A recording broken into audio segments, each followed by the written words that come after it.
സിനിമയ്ക്ക് പുറത്തെ കൂട്ടുകാരാണ് മോഹൻലാൽ, സുരേഷ് കുമാർ, പ്രിയദർശൻ എന്നിവർ. 3 പേരും തിരുവനന്തപുരം മോഡൽ സ്കൂളിലാണ് പഠിച്ചത്. മോഹൻലാലും നിർമ്മാതാവ് സുരേഷ് കുമാറും സ്കൂളിൽ ഒരുമിച്ച് പഠിച്ചവരാണ്. പ്രിയദർശൻ ഇരുവരുടെ സീനിയർ ആയിരുന്നു സ്കൂളിൽ. സിനിമയിലെത്താൻ കാരണം സുരേഷ് കുമാർ ആണെന്ന് ലാലേട്ടൻ പലപ്പോഴായിട്ട് പറഞ്ഞിട്ടുണ്ട്. നവോദയയിലേക്ക് ലാലേട്ടന്റെ ചിത്രങ്ങൾ അയച്ചു കൊടുത്തത് സുരേഷ് കുമാർ ആയിരുന്നു. തിരുനോട്ടം എന്ന സിനിമയിലൂടെയാണ് ഇവർ മൂവരും സിനിമാ ലോകത്ത് എത്തുന്നത്.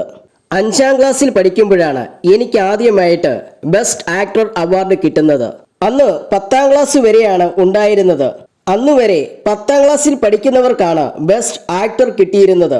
5ൽ പഠിക്കുന്ന എനിക്ക് കിട്ടിയപ്പോൾ അത് വലിയ പ്രശ്നമായിരുന്നു. എന്നെ ആരൊക്കെയോ ഇടിക്കാൻ തയ്യാറായി നിന്നിരുന്നു. ആ നാടകത്തിന്റെ ടീച്ചർ മണിയമ്പിള്ള രാജുവായിരുന്നു.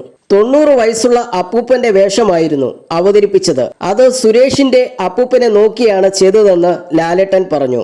ഇവൻ വില്ലനാണ് എന്നാണ് പ്രിയദർശനെ കുറിച്ച് സുരേഷ് കുമാർ പറയുന്നത്. കാരണം തിരുനോട്ടത്തിലേക്ക് അവസാനം എത്തുന്നത് സിനിമയെക്കുറിച്ച് അറിവുണ്ടായിരുന്ന പ്രിയദർശനായിരുന്നുവെന്നും സുരേഷ് കുമാർ പറഞ്ഞു.